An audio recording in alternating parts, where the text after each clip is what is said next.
If you're a founder, you know that fundraising is a big part of the job. What you might not know is that Carta is there to help. Carta's new fundraising suite provides startups of all stages the best tools and support to easily issue safes, accurately forecast dilution, and quickly close funding rounds. Save time, money, and make your next round your best yet.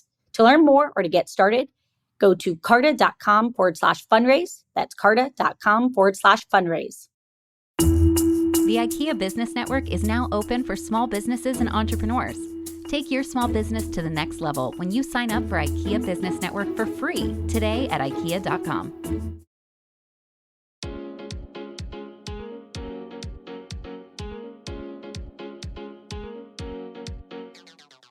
Welcome to Inc.'s The Founders Project with Alexa Von Tobel. I'm Alexa, the founder of LearnVest, author of New York Times bestselling book, Financially Fearless, and second book, Financially Forward. I'm also the founder and managing partner of Inspired Capital, a venture firm focused on the entrepreneurs of the future. Each week, we sit down with the top founder to share their story of guts, inspiration, and drive. Hi, everybody. You have Alexa Von Tobel, and this week, I have an amazing entrepreneur, Will Ahmed, founder and CEO of Whoop, which has developed the next-gen wearable technology for optimizing human performance. Will started Whoop in 2012, immediately after graduating from Harvard College, where he finished top 10% of his class and he was captain of the varsity squash team. Since then, Whoop has raised over $100 million in venture funding, grown to pass 150 employees, and saw 7x membership growth last year in 2019 alone. Whoop has long been used by professional athletes, Olympians, and the U.S. military, and more recently released its first consumer product. Hi, Will. I'm so excited to have you, especially since you and I have a lot in common. Welcome. So excited to have you today. Hi, Alexa. Thanks for having me. And let me also say I'm a big fan of your career and all the success that you've had. So thank you for having me. That's awesome. Thank you. I appreciate it, but I feel like we're going to be watching you for a long time do some great things. So, Will, let's just dive right in. First, I'm a wearable junkie. I love my Whoop. Big fan. I just want to, for everybody out there listening, what's Whoop in your own words? So our mission at Whoop is to unlock human performance. We effectively believe that every individual has an inner potential that you can tap into if you can better understand their bodies and their behaviors. And that includes daily feedback around the strain that you're putting on your body, how your body's recovering, and especially how your body is sleeping. And all of those things lead towards various behavior improvements and performance enhancements. As a wearable junkie, I will say I'm obsessed with my Whoop.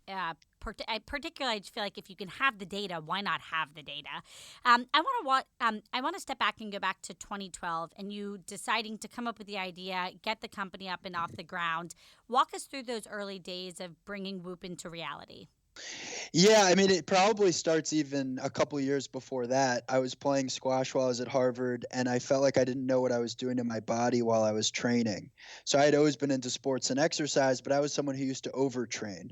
Overtraining is where you effectively are getting fitter and fitter and fitter, and then all of a sudden you fall off a cliff. And it's sort of the ultimate betrayal. And I felt like there should be a better way to prevent this, and you should be able to anticipate that you're overtraining.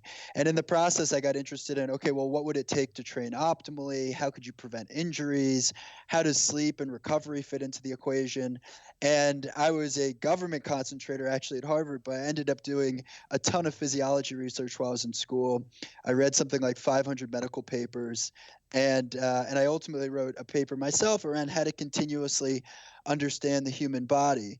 And that paper was titled The Feedback Tool, How to Measure Intensity, Recovery, and Sleep. And I wrote that in 2011. Now, fast forward almost 10 years later, that's exactly the feedback that we're delivering to users. So I would say that early on, it was much more of a passion, a personal passion to understand the human body than it was sort of a business plan for I think wearable tech is a hot space, or I think there's a big business opportunity. It was much more this focus on solving a personal problem. And I didn't know that I was going to start a company as an undergraduate. In some ways, it became an inevitability because it was all I was thinking about. And, I was fortunate in the process of doing a lot of research and then founding the company. I was able to meet a couple other people to help me kick it off the ground.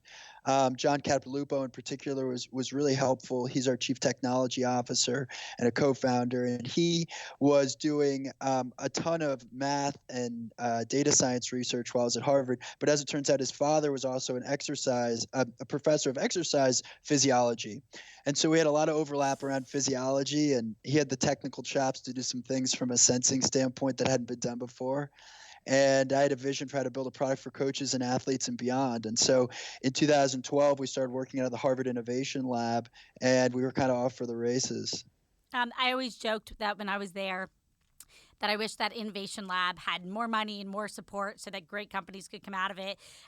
Because unfortunately, I had to drop out of business school to be able to go start something because just the infrastructure wasn't quite where I wanted it to be. So it makes me so happy that you got to go and do some of the things and that Harvard gave you that community. That makes me thrilled. So I want to talk. Right now, Whoop is used by Navy SEALs, CrossFit athletes, approved by the MLB. How did you get to nail those customer segments? That is such an incredibly rare achievement to be able to get such supreme physical specimens to start using your tool early. And I can only imagine just the data and the insights that really helped you get back as you were tuning the product. So one, talk about how you got those people. And then two, talk about how you thought about product development to develop the best product out there. That's a great question. I mean, I think the first few years of Whoop were really dedicated towards building this technology. And, in a lot of ways, we felt like we would never be able to afford to pay athletes to wear our product. But if we could actually build something that could tell them how recovered they were or how well they slept and actually help them improve, that they, in fact, would pay us to wear it. And so that was just a sort of a strong conviction point of view that we had really early on in building the business. And it forced us to build technology that was going to be valuable to the groups that you just mentioned. And in 2015, two of our first 100 users were people like Lebron James and Michael Phelps. So we did start at the very tip of this pyramid. And at the time, those guys were at really their peak. And so it was validating for us that, okay, athletes of this caliber could get value out of this product, even though at the time it had all sorts of issues as a technology. Its battery life wasn't long enough, and it was a little too big, and you had to, charge it too often. So that for us was quite validating. But in a lot of ways, it also it helped build the sort of the tip of the pyramid, in that if you're able to work with athletes of that caliber, what's to say you can't be the first product approved in Major League Baseball? Or we ultimately became the official recovery wearable of the NFL Players Association. So we're distributed now to every player in the NFL, the Navy SEALs. It's kind of an amazing thing to look back on. But in the moment, it felt very logical because the technology that we were building was, in fact, most valuable for these people. Got it. So for everybody out there who's like a normal consumer attempting to go to the gym 4 days a week, talk a little bit about what makes Whoop. And I'll just say I have some friends that are like die-hard Whoop fans. I appreciate that. Truly. And I would just love for you to tell me, just in your own words, what makes Whoop different than the Fitbit, the Oura Ring? How do you dissect the differences? Well, I would say the biggest difference is that we have a real focus on data and accuracy. So we collect data across 5 different metrics, 50 to 100 times per second. In a given day, that's about 1,000 to 10,000 times as much data as a Fitbit or an Apple Watch. So it's just a huge focus on data. And mind you, there's a lot of trade-offs that come with that. For example, our hardware is really just a small sensor. It doesn't have a screen on it. It's not going to let you call an Uber or make a phone call. But what it's really phenomenal at is collecting accurate data, and that in turn drives a system that gives you actionable feedback. One criticism I had of any wearable technology that had been on the market was it seemed to focus on what already happened, and it didn't focus as much on what should you do next. And the way that Whoop is designed is to live a step ahead of you. So, for example, you wake up in the morning with this idea of a recovery score, and from 0 to 100% red, yellow, green, it's telling you how prepared is your body to perform for the day. And so if you have a high recovery, Whoop will encourage you to take on strain, take on more stress. You're more prepared for the day. And it'll even recommend what activities you should do in that process. If you're run down, Whoop is actually the first fitness product to tell you not to exercise at all. And what that does is it helps you figure out what's right for you in a given day.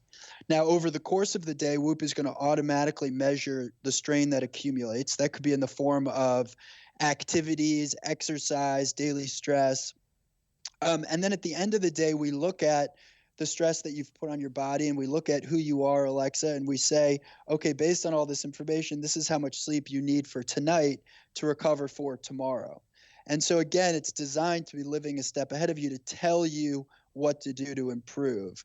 And the last thing I'll say is that the whole concept of sleep and recovery, I think, is a very fundamental thing that we're introducing to the consumer market. I think that at this point, consumers have largely realized that steps is not a very important metric. It's sort of irrelevant. And sleep is becoming the new steps, where you recognize that if you can get more slow wave sleep, more REM sleep, you can perform at a higher level as an individual. And I don't care whether you're an athlete or you're just an executive who wants to perform better in his or her daily job, or even you're a new mom, right? Getting sleep is going to be critical for the way that you function. One of the things first of all, I think that's the thing I like most about Whoop is, and so I have 3 little kids, which is, by the way, essentially like the antithesis of sleep. And for me, sleep has never been clearer or more valuable. And I feel like the fact that Whoop can tell me what kind of sleep I need is incredibly valuable as somebody who just often takes too much of a beating, which is obviously not great. But I wanted to transition to your view on sleep. And, as somebody myself who's passionate about learning about sleep, reading about sleep, and I even, when I was in undergrad, worked in the sleep lab. I did part of an experiment in the sleep lab. How do you think the world has changed on sleep, and what's your personal view on sleep as somebody who's clearly far more informed than the average person? Well, I think in general, the way that society talks about sleep is fairly shallow. It's like everyone sort of says, well, I know I should get more sleep, but I can't do it. And in fact, there's just a lot more nuance to the way that you can think about sleep. And by the way, optimize around your needs in your life. I generally believe as well that you can only really manage what you measure. So if you think it's important to understand roughly a third of your life, you need to be able to measure things against it to manage it. And so that's where measuring sleep in itself is quite critical.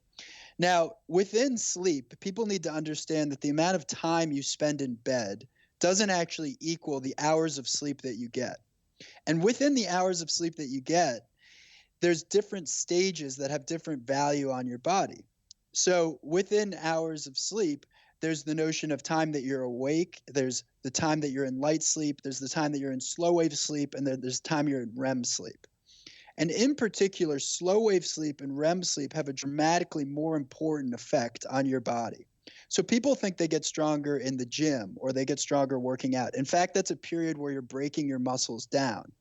You get stronger by repairing your muscles. And slow wave sleep is actually where your body produces about 95% of its human growth hormone. So if you're getting 20 minutes of slow wave sleep a night versus 2 hours, and by the way, that's a very normal spectrum that people can go from. You can go from getting 20 minutes to getting 2 hours by changing a few things about your life. That's a dramatically different effect on how your body's going to feel. Now, separately, REM sleep is when your mind is repairing itself. That's when you're dreaming. And for people listening to this who say they don't dream, that means you're probably not getting appropriate amounts of REM sleep. And REM sleep is going to dramatically improve your cognitive function. Again, you could be getting 0 minutes of REM sleep a night, or you could be getting an hour to 3 hours of REM sleep a night. And mind you, that doesn't change how long you've spent in bed. That's just how can you optimize the time that you're spending in bed. So what Whoop does is it's able to measure these different periods of time. In fact, just a week ago, we were third-party validation came out showing that Whoop is the most accurate wrist-worn, non-invasive monitor for sleep. And thus, we measure these periods quite accurately. And so we can help you understand, okay, do I have an issue with slow wave sleep? Do I have an issue with REM sleep? Is it really just a question of how much time I spend in bed? And you kind of build from there. So, okay, I want to ask you a question. So, as a Whoop user, let's say I'm getting moderate of both. What are the tactical things that I can do to make them better? Sure. So one very straightforward thing is this concept of sleep consistency. So sleep consistency is going to bed and waking up at the same time. And what you'll find in the medical literature is they did a study on sleep consistency versus duration. And this was the National Institute of Health. And they found that in looking at 100 students, the only factor that correlated directly with their GPA was not actually how long they spent in bed, but it was the degree of sleep consistency. So when they went to bed and when they woke up being the same every night was a huge predictor of how high their GPA was. Now, we since took that analysis and we ran it across 7 million sleeps. And we found in that process that actually, indeed, the people who had gone to bed and woken up at a similar time over the previous 3 nights indeed had higher heart rate variabilities, lower resting heart rates, more REM sleep, more slow wave sleep. So what we've since done is we introduced in our sleep coach, and this is within the Whoop app, feedback that helps you go to bed and wake up at a consistent time period. Because if you can just do that, right, independent from how long you spend in bed, you're already now starting to optimize for the quality of sleep that you get. And that's just one little life hack. Now, there's so many different things to consider in terms of optimizing your sleep. I'll give you some that work for me. One is I like to take magnesium on days that I've exercised. That makes my muscles repair a little bit. I like to take melatonin sometimes if I feel like my brain is still awake and I'm having a little trouble shutting my mind off. Melatonin helps you fall asleep quicker. I like to sleep in a very cold room. I've found about 65 degrees is optimal for me. Super important to have a very dark room. I also wear a sleep mask on top of that, which I've seen benefits from. I'm totally laughing right now because everything he's saying, I like sleep in a cave. Our room is 60 degrees. My husband's like a sleep ninja. And I so appreciate it. Right? Yeah. I think just as a culture, we're just starting to begin to really properly embrace how critical sleep is to well-being and to longevity of life. Yeah, and I don't think people realize the degree to which it's not a profound overhaul as much it is actually just slight tweaks that all of a sudden make you feel like 5-10% better, right? Absolutely. I want to touch on something, but it's so clear just in how passionate you are about talking about Whoop. You have said that Whoop's a data company. It's not really a wearables company. And even in the way you talk about 7 million sleeps and how you've been able to run, and it's so clear to me that you care so much about the quality of what Whoop is creating for your customers. Tell us a little bit about how you think about the data, the analytics, and then I want to shift to just how the business model's evolved and how you think about the future. Yeah, it's a great question. I mean, I would say that quality is one of the number one things that we want to deliver to the market. And that's what we strive to do every day.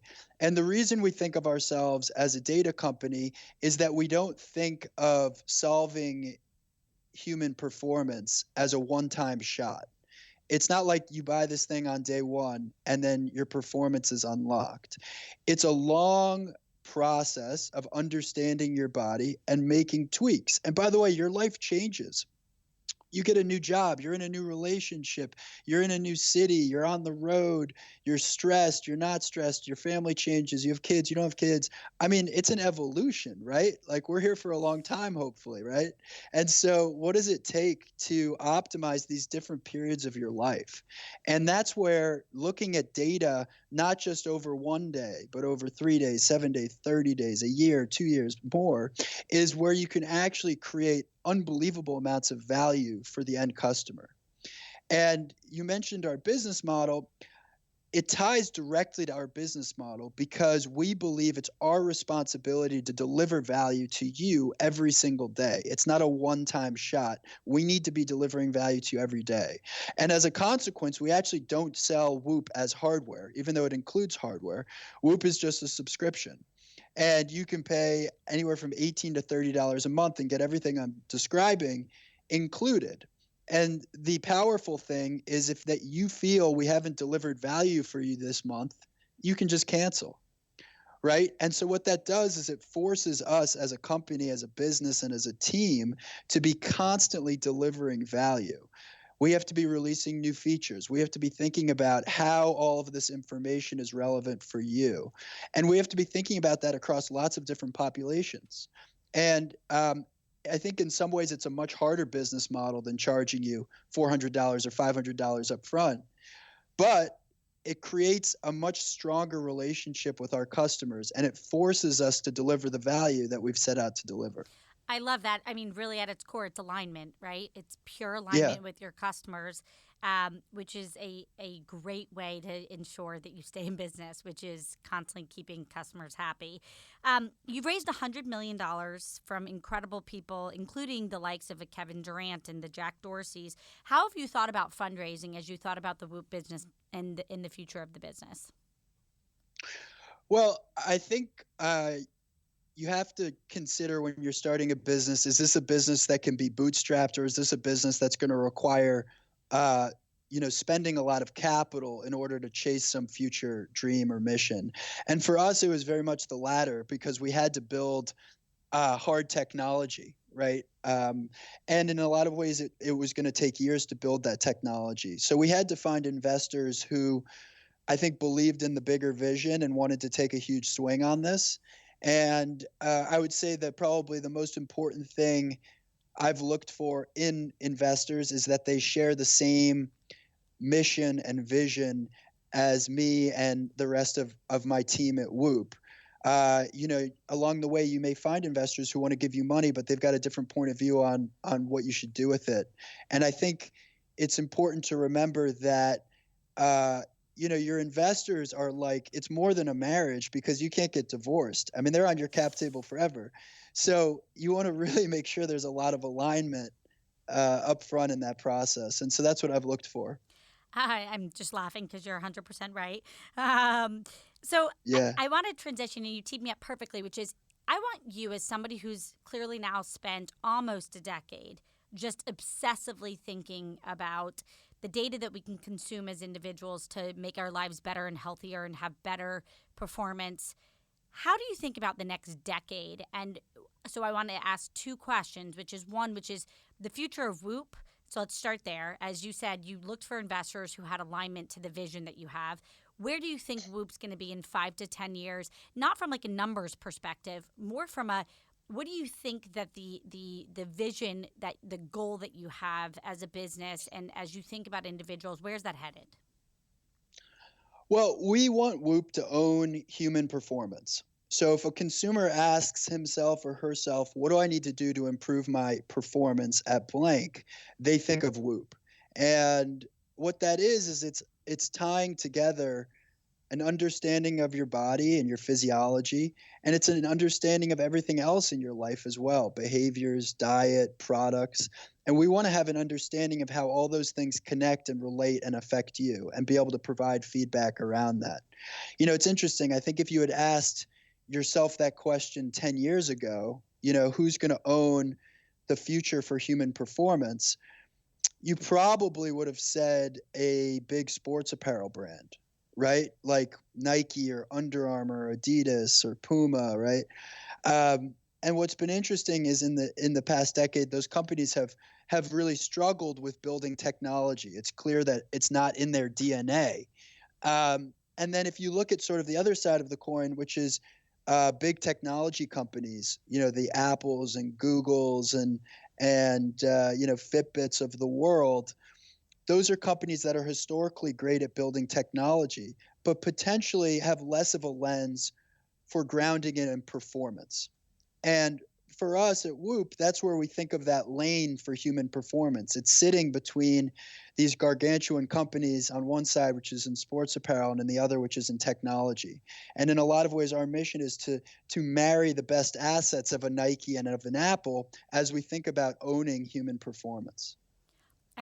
Alexa here. Not only do I get the opportunity to speak with all types of founders on For Starters, but I'm a repeat founder myself. We all know how vital fundraising is to a startup. Carta knows this too. That's why they had founders in mind when they created their fundraising suite, providing tools and support to take the friction out of fundraising. They save founders time and money, allowing you to focus on your goals, not the admin work needed to close a round. From simply issuing safes to quickly receiving funds, Carta Fundraising Suite helps their cap table customers raise a better fundraising round. To learn more or to get started, go to carta.com/fundraise. That's carta.com/fundraise. The IKEA Business Network is now open for small businesses and entrepreneurs. Join for free today to get access to interior design services to help you make the most of your workspace, and employee well-being benefits that will help you and your people grow, as well as amazing discounts on travel, insurance, IKEA purchases, deliveries, and more. Take your small business to the next level when you sign up for the IKEA Business Network for free today at IKEA.com. I love it. When you fast forward 10 years and as you think about wearables, people get to the point where they're like, we're going to have little devices in our body. So this is nothing to do with Whoop. As you just think about a decade out, 15 years out, and what could be possible, just what goes through your head when you sit there and dream about how much technology is going to constantly, I always say it gets faster, smaller, and closer to our body, and ultimately cheaper as well. But as that continues to happen, what do you think that's going to look like 10, 15, 20 years out, just in general, as we think about chips and devices? Well, I think it's inevitable that every human being at some point will be monitoring their body 24/7, because it'll have unbelievable abilities to drive health outcomes, performance outcomes, prevent illnesses, prevent diseases, identify problems. And as you know, preventative medicine is so much more powerful than curative medicine. Yep. So the sooner you can figure things out about your body, the better. And so that to me is not a question of if, but when. And for Whoop, we are excited to play a role in that. I mean, I think it's a brave new world. And, in general, if human beings can imagine it, we can build it. And so, yeah, I think it's inevitable that over time things do end up inside of us. I think where Whoop is also trying to have a differentiated and sort of important point of view is around privacy, because we ultimately believe that you, the individual, should own this data about your body and understand and choose what is done with it. Unlike a product like Facebook, where you as the user are the product, at Whoop, the product is selling this membership and making sure that you're getting value from our membership. The product is not you. And so that empowers us to be, I think, much more thoughtful about privacy and data security than other companies. And frankly, it's also in our DNA because, starting with the athletes that we started with, I was on a lot of phone calls with lawyers and whatnot, asking me, where's this data going and how's it stored and whatever. And so in the process of building tech for sports leagues and different high-end sports organizations, we actually had to worry an enormous amount about data privacy. It's funny that you said that. I was going to ask you a question. If you really think about it, you have probably some of the most private data about a person, not only their location, but also when they sleep, how they sleep, if they woke up. If you think about it, as somebody who is, as I said, I've been obsessed with wearables since almost 2011. And have gone through every single device that exists. And I think, again, I'm really, really excited to be a Whoop user. How do you think about it getting subpoenaed in a court of law and figuring out was somebody awake or not? Think about that. That's really at some point going to be something that we're going to have to tackle as society. Well, I think this has already happened for Fitbit in previous cases. So there are examples of this. I would just say, again, it further enforces my belief that if you're providing data to someone, it has to be really accurate. And so in the case that you just described, you certainly want to make sure that if you said someone was asleep, that person was asleep or vice versa. You're one of the rare ones who came right out of college swinging directly into entrepreneurship. Did you always know you were an entrepreneur? Was this really clear to you? Well, I definitely started Whoop not because I thought I was an entrepreneur, but because I wanted to solve a problem. And in general, I recommend prospective founders to do that. Now, I think in the process of having built Whoop, at least as far as we've gone, I've recognized that I am an entrepreneur, but I think I'm an entrepreneur because I was solving a specific problem and became obsessed with it. I want to talk a little bit about like your own optimizing of performance. So, you started as a really young CEO. Clearly, you're doing an exceptional job. What are your own rules? So, for everybody out there, and keep in mind, hundreds of thousands of people that listen to this are aspiring entrepreneurs. They're the younger Wills who want to go do it. What did you learn about yourself that you had to do to be able to be a better CEO in terms of your own performance, sleep, physical, whatever it may be? What are your kind of will rules that keep you on the track? There's this feeling when you start a company of comparing yourself to really well-known entrepreneurs and founders. Oh, this person raised $50 million. Oh, this person built this business. Or this person's speaking on stage. And I remember doing that myself when I was 22 years old, and to some degree, it being discouraging, right? And I think the important thing for people to realize is that those amazing people that you're seeing on stage didn't know any better than you did when they first started. They had to grow into it. And the most important thing is not to compare yourself as an entrepreneur to other entrepreneurs or other people out there. It's to think about, how can I be a better version of myself? How can I get 1% better today? And um, so now, reflecting back on it, I recognize that wasn't necessarily the most healthy mindset, of sort of doubting myself because of the perceived success of other founders or entrepreneurs. I would say another thing that I've wrestled with over the course of building the company is this degree to which you hear feedback versus listen to it. I think in the early days, so many people told me that what I was doing was a bad idea, or I was the wrong person to do it, or I was going to fail, that I sort of built up a wall to hearing anything from people who disagreed with me. And what I've come to appreciate over time is that you don't necessarily need to listen to what everyone tells you, but you want to make a real point of trying to hear it and to digest it. And that's actually one of the most fundamental roles of not just being a founder, but really being a CEO, is figuring out who to listen to and when, and sort of evaluating a lot of different points of view as you make a decision. I think that is probably the most important job of a CEO, is to actually listen to every piece of input that comes in and then determine what to give weight to and not. And I always say that I think the hardest thing for young CEOs, and keep in mind I was 23 when I started LearnBest, but is actually learning to listen to the gnarliest and hardest feedback, the one that's going to like really punch you in your gut, and really learn to listen, because there's some incredible kernels of things that you need to do or know or get better at in there. And actually, I think your best friends are the people who give you the hardest advice. Those are the people who actually are looking after you.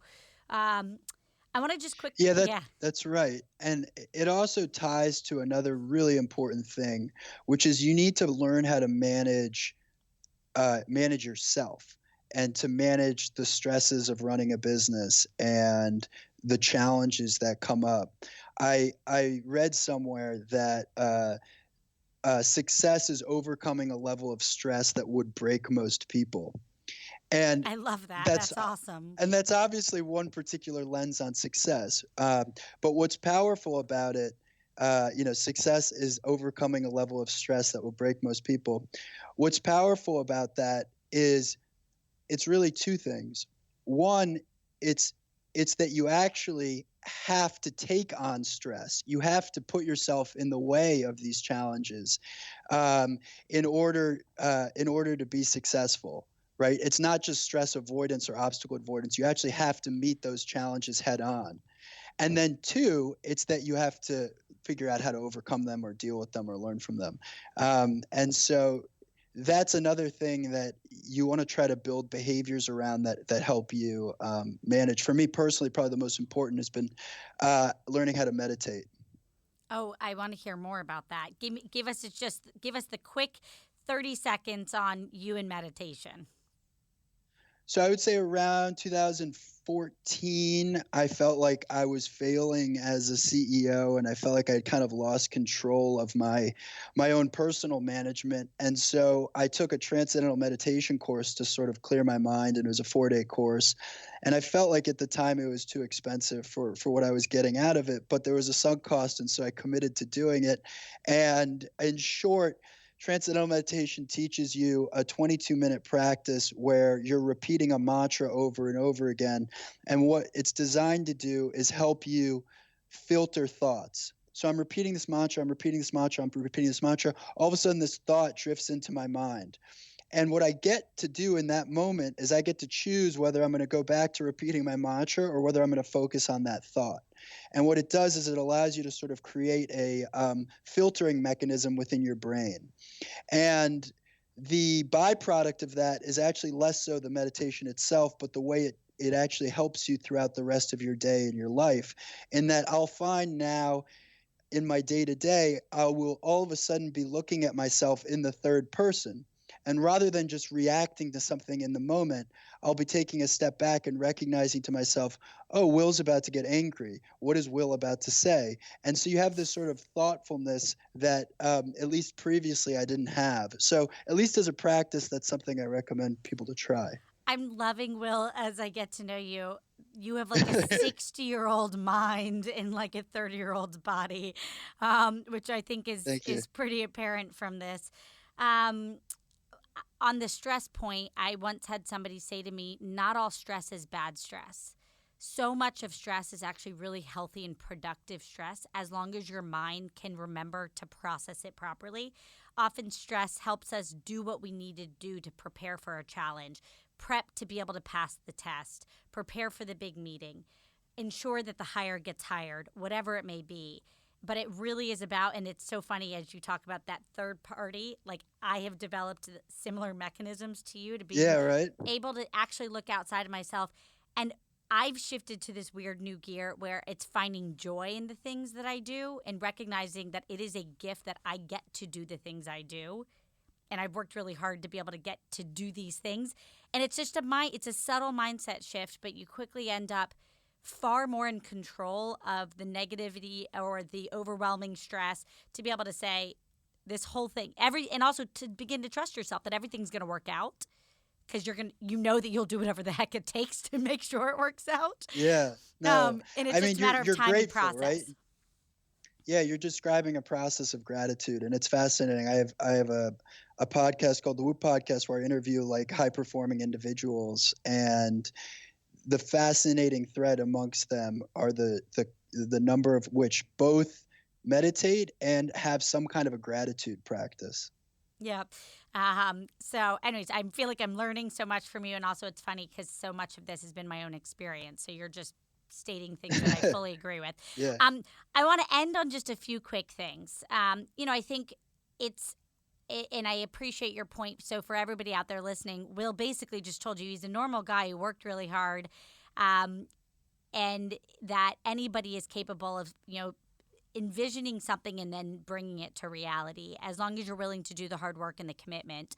How much, and this is our kind of quick fire round, but the last kind of core question for you is how much do you think your own athletics, you were captain of the squash team, a D1 athlete, how much do you think athletics has helped train you for this role today and what you're doing in that discipline? Well, it's interesting. I think one advantage that athletes have over people that never play sports is that you're taught in practicing a sport that failure is a path forwards. So you get on court and you're not hitting your drop shot well or whatever. I played squash, right? Okay, I have to keep hitting that drop shot over and over again to practice it because that's what I'm failing at. And it creates I think a healthy framework for you at a young age that failure is a path to progress. And so that's probably the biggest thing that I would say I took from being an athlete. There were some probably advantages to being parts of teams before trying to build a team. The idea of accountability, humility, intensity, some of the things that I think are pretty critical to building a team and being successful. But beyond that, I think those are the major things. I love it.